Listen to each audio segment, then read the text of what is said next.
So in today's lecture, we will study the second condition for equilibrium. In the last lecture, we discussed the first condition of equilibrium and the couple and the numerical.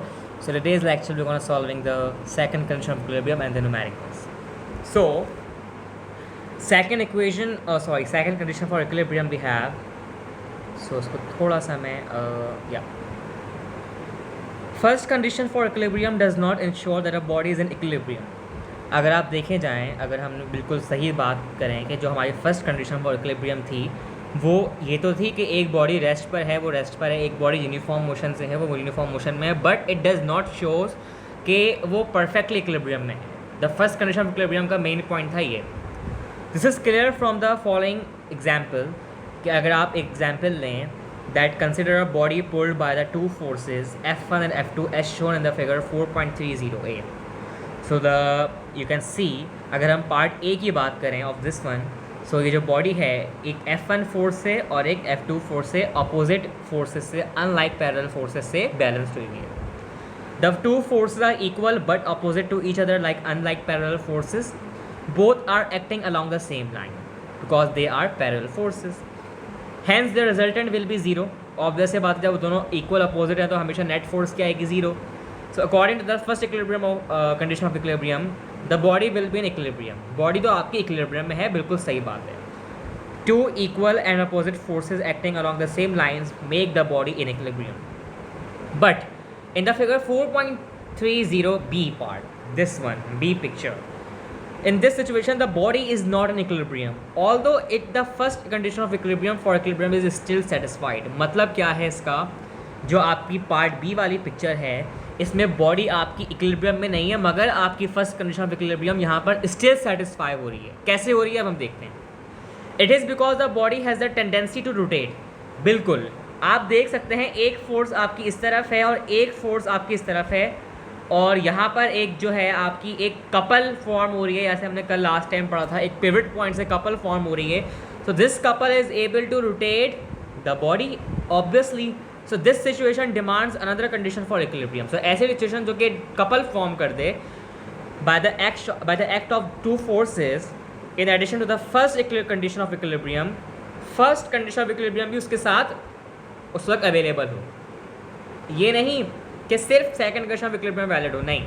Part B के अंदर इस वाली picture के अंदर first condition of equilibrium भी satisfy है और क्योंकि वो रोटेट कर रही है because two equal and opposite forces acting along different lines. You know that when two different forces are acting along two equal and opposite forces are acting along different lines, they tend to form couple which tend to rotate the body. Along with this is called the second condition for equilibrium. So according this a body satisfied second condition for equilibrium when the resultant torque acting on it zero. Mathematically you can write torque is resultant zero. अब इसका मतलब दोबारा समझो. देखो first condition में था जैसे ये वाली पिक्चर है, एक इस तरफ पैरेलल है एक इस तरफ पैरेलल, तो यहाँ पर आपकी नेट फोर्स जो है summation of all the forces zero था. मगर यहाँ पर क्योंकि आपकी इक्वल फोर्सेस भी हैं मगर अपोजिट डायरेक्शन में है और उसी के साथ साथ वो डिफरेंट लाइंस के अलॉन्ग है, सेम लाइन के अलॉन्ग नहीं है like in the A part. तो ये कपल रोटेट करेगा इसको और रोटेट करने के बाद जो, क्योंकि रोटेशन हमेशा किससे निकाली जाती है, टॉर्क से. रोटेट का ताल्लुक किससे है, टॉर्क से. So net acting torque on the body is zero is called second condition of equilibrium. Net force acting on the body is zero is called the first condition of equilibrium. So this part of equilibrium satisfied both the condition of equilibrium while the part A satisfy only the first condition of equilibrium. This is the main answer. Okay, I hope you second condition of equilibrium as well. Now we have a numerical, very very important. A uniform rod of length 1.5 meter, okay, is placed over a wedge at 0.5 meter from its one end. Okay, ये जो आपके पास veg है इससे एक and से लेकर यानी कि एक जो इसका हाफ एंड है वो 0.5 मीटर पर है और ख़ुद इसका जो है रॉड का पूरा distance that is 1.5 metre. A force of 100 Newton is applied at one of its end near the wedge to keep it horizontal. इसको हॉरिजॉन्टल रखने के लिए एक एच के पॉइंट पर, जैसे कि ये वाला पॉइंट लेट सपोज कंसिडर करो, 100 न्यूटन की यहाँ पर फोर्स लगाई जा रही है ताकि इसको हम हॉरिजॉन्टल पाथ में रख सकें. कहा गया कि फाइंड करो the weight of the rod, okay, and the reaction of the veg. ऐसा वेट फाइंड करो और ऐसा रिएक्शन यानी कि ऑपोजिट इफेक्ट, यहाँ पर रिएक्शन का मतलब है ऑपोजिट इफेक्ट, रिएक्शन या फिर ऑपोजिट इफेक्ट फाइंड करो और उसके साथ साथ वेट फाइंड करो of the wedge. So now how we will solve this question. So first of all इसका जो मेन हेडिंग होगी that in my point of view is weight a rod balanced over a wedge.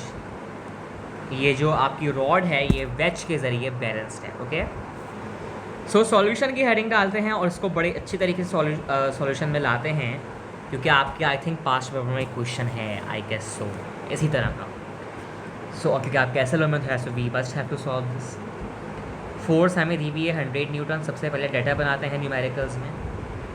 ओ से लेकर ए तक का distance आपको दिया हुआ है, दैट इज़ हमने कल लास्ट टाइम न्यूमेरिकल सॉल्व किया था, वो भी यही था डिस्टेंस का, ओ से लेकर ए, ओ टू लेकर B. So I know that आपको अब समझ आ गया होगा. इट 0.5 मीटर ओ से लेकर ए तक का distance. You can see it from the picture. एक ही में बड़ी अच्छी बात है कि पिक्चर के साथ न्यूमेरिकल आता है मोस्टली. वैसे रिटन फॉर्म में भी आते हैं बट जो पिक्चर के साथ न्यूमेरिकल्स होते हैं that is amazing. I love it. बिल्कुल एक ही हो ए लेवल का यहाँ पर जो है ना मुकाबला होता है बिल्कुल सही तरीके का न्यूमेरिकल्स में. ए टू जी का डिस्टेंस देखा जाए और बी टू जी का डिस्टेंस देखा जाए. अगर आप गौर करें यही डिस्टेंस ए टू लेकर जी तक का है और यही डिस्टेंस बी टू लेकर जी तक का है, और उस डिस्टेंस को हमें कहा गया है 0.75 मीटर. दैट इज़ 0.75 मीटर दोनों का डिस्टेंस है. मगर अच्छा ये ए टू जी था, मैंने ओ टू जी बोल दिया. ए टू जी और बी टू जी, या ए टू जी और बी टू जी का जो आप, मैं थोड़ी सी गंदी हो गई यार पिक्चर, थोड़ा सा ज़रा मैं साफ़ कर दूँ.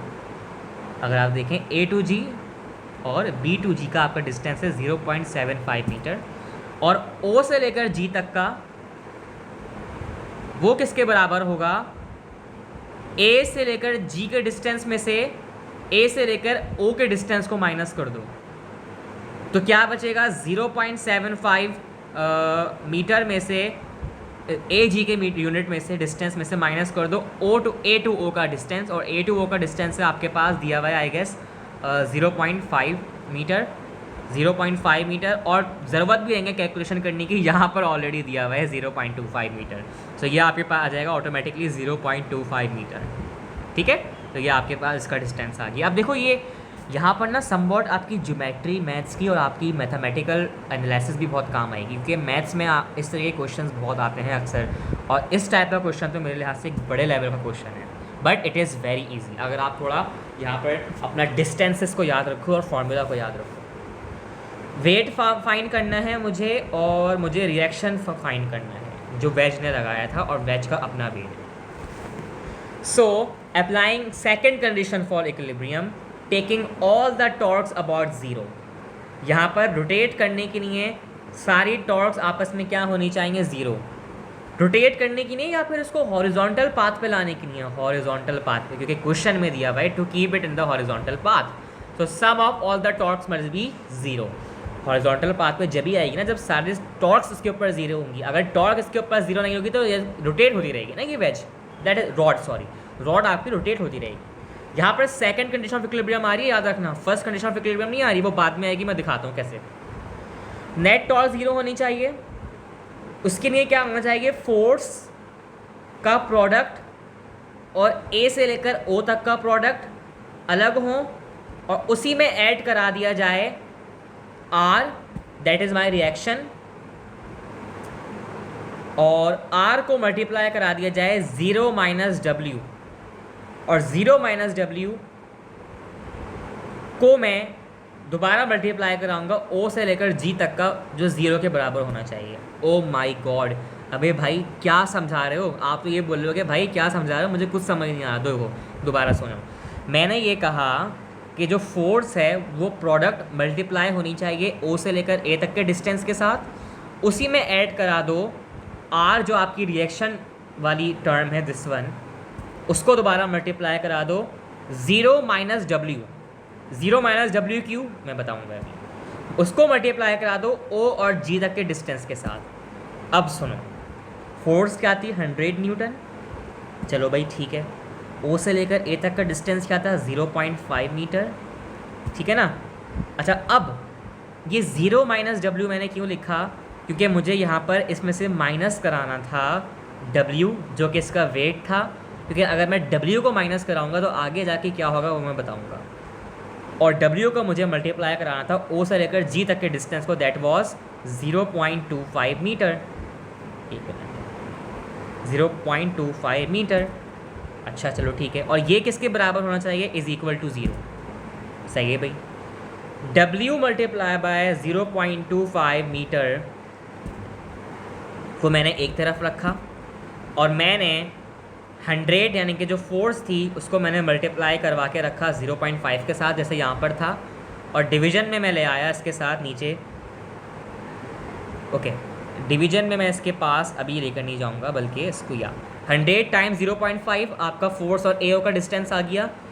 W निकालने के लिए क्या करूँगा, 100 टाइम्स 0.5 और 2.5 में नीचे भेज दूँगा, डिवाइड हो जाएगा 0.25 से। सो 100 टाइम्स 0.5 डिवाइड बाय 0.25, तो आपका वेट आ जाएगा 200 न्यूटन। अब सुनो मेरी बात को कि मैंने यहाँ पर 0 माइनस डब्ल्यू क्यों रखा फॉर्मूला में। ये जो फॉर्मूला है मेरे पास, दिस वन, ये इसमें मैंने 0 माइनस डब्ल्यू क्यों रखा, देखो 0 माइनस डब्ल्यू की वजह थी इसलिए कि मुझे W को पॉजिटिव डायरेक्शन में चाहिए था।